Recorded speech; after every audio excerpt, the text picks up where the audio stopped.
Assalamualaikum warahmatullahi wabarakatuh. Halo sahabat belajar, bertemu kembali dengan saya Dr. Zule, sahabat Anda belajar ilmu kehidupan.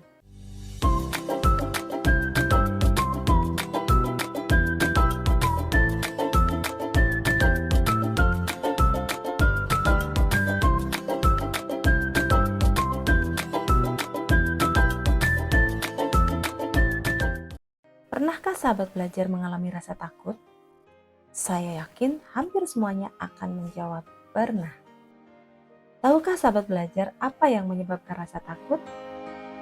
Rasa takut muncul sebagai respons alami terhadap ancaman, ketidakpastian, atau situasi yang dianggap berbahaya. Takut terhadap ancaman, misalnya kita takut ketika diancam akan disakiti oleh seseorang. Takut terhadap ketidakpastian, misalnya kita takut saat menjalani ujian masuk perguruan tinggi, takut tidak lulus. Seorang pria takut saat mau melamar seorang wanita, takut ditolak, takut tidak diterima. Takut terhadap situasi yang berbahaya, misalnya saat di perjalanan naik kendaraan, tiba-tiba hujan besar dengan angin yang sangat kencang, maka muncul rasa takut kendaraannya terkena pohon yang rubuh atau kebanjiran. Tapi ada kan orang-orang yang menjalani ujian dengan santai, ada ujian besar juga tenang, kalau diancam orang juga malah berani. Penyebabnya adalah faktor-faktor yang membuat orang mudah muncul rasa takut. Apa saja faktor-faktor yang membuat orang mudah muncul rasa takut? Yang pertama, pengalaman traumatis. Pengalaman traumatis masa lalu seperti kecelakaan, kekerasan, atau kehilangan yang mendalam dapat meninggalkan bekas emosional yang kuat. Rasa takut bisa muncul sebagai respons terhadap situasi yang mengingatkan atau mirip dengan pengalaman traumatis tersebut. Ia muncul sebagai pengaman diri agar terhindar dari hal yang bisa membuat diri mengalami ketidaknyamanan sama seperti dulu. Misalnya, seseorang pernah trauma terhadap kecelakaan kereta. Muncul rasa takut tiap naik kereta. Orang lain merasa takutkah? Sebagian besar tentunya orang tidak merasa takut naik kereta. Seseorang pernah dimarahi waktu gagal ujian di SD.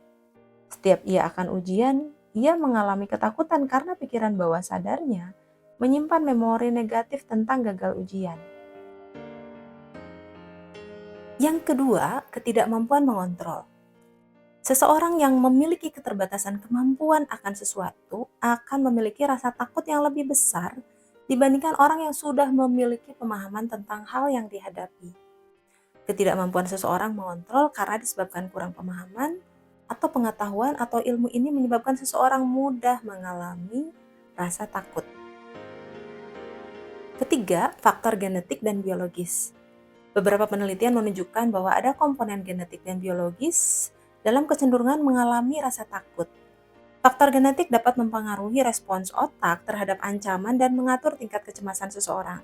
Jadi, sahabat belajar, ada memang orang-orang yang lebih penakut dibandingkan yang lain karena sudah bawaan dari lahir. Tubuhnya, tepatnya otaknya berbeda. Yang keempat, pembelajaran sosial.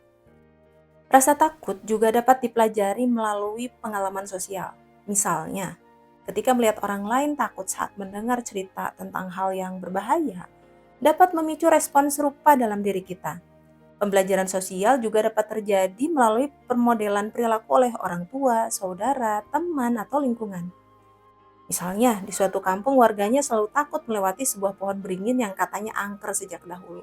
Maka anak-anak di sana ikut mencontoh ketakutan saat melewati pohon tersebut. Kelima, faktor kognitif. Pola pikir dan interpretasi kita terhadap situasi tertentu dapat mempengaruhi munculnya rasa takut. Pikiran yang negatif atau berlebihan tentang bahaya atau risiko dapat memperkuat rasa takut. Sebaliknya, pikiran positif dapat mengurangi bahkan menghilangkan rasa takut. Misalnya, saat belajar mengendarai mobil, bila seseorang terbiasa memikirkan kejadian negatif, misalnya kejadian tabrakan, pertengkaran bila menyerempet kendaraan lain, ditilang polisi, atau hal negatif lainnya, maka akan muncul rasa takut.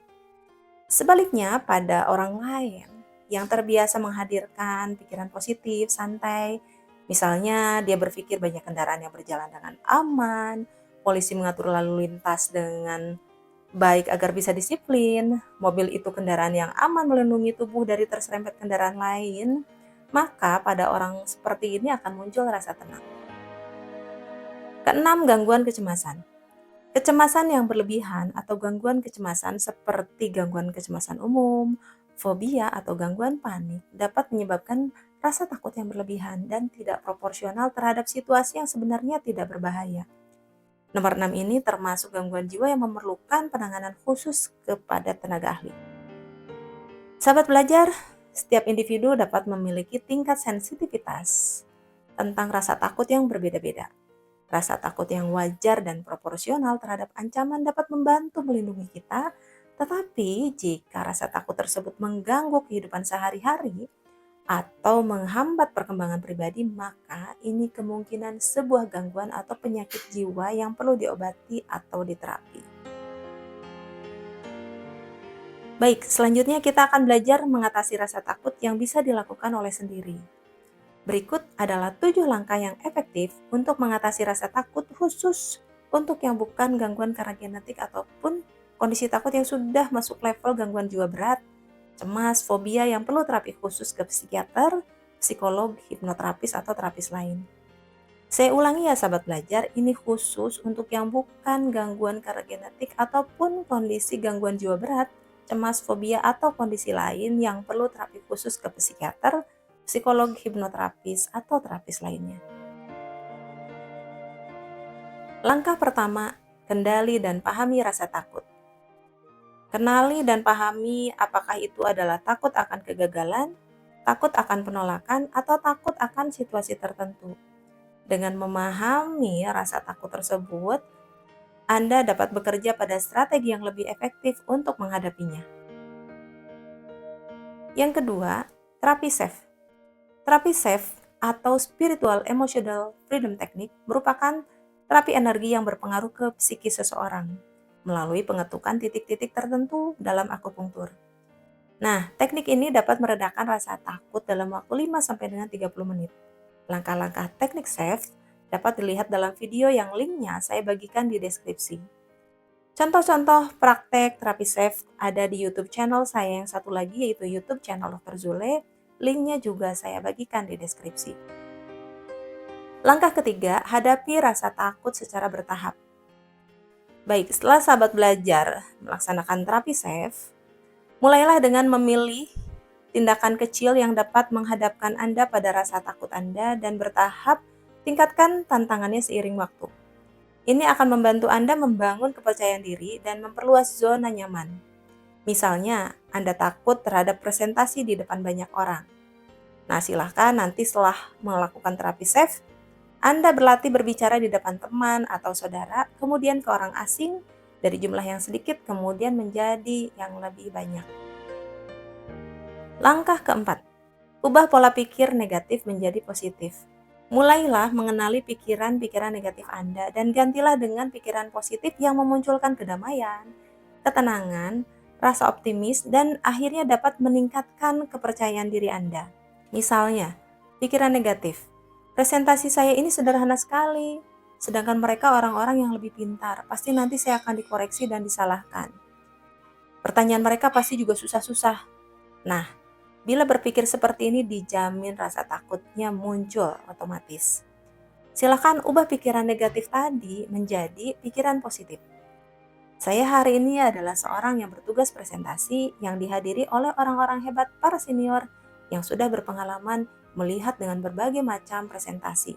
Mereka pasti tahu cara mengarahkan saya yang masih belajar, termasuk bila terkendala menjawab hal yang belum saya tahu. Dengan mengubah pikiran menjadi positif, otomatis perasaan pun menjadi lebih positif. Langkah kelima, dapatkan dukungan dari orang terdekat.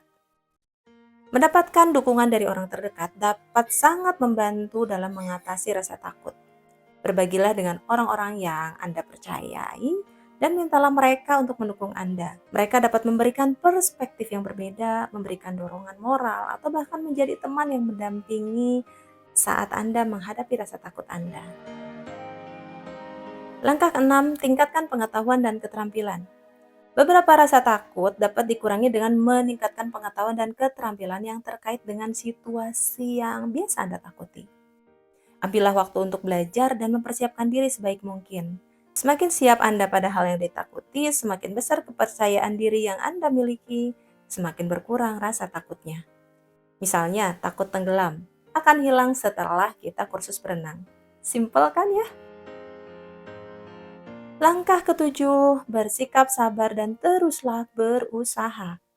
Mengatasi rasa takut adalah proses yang membutuhkan waktu dan upaya yang konsisten. Bersikaplah sabar dengan diri Anda sendiri dan jangan menyerah jika terjadi kemunduran.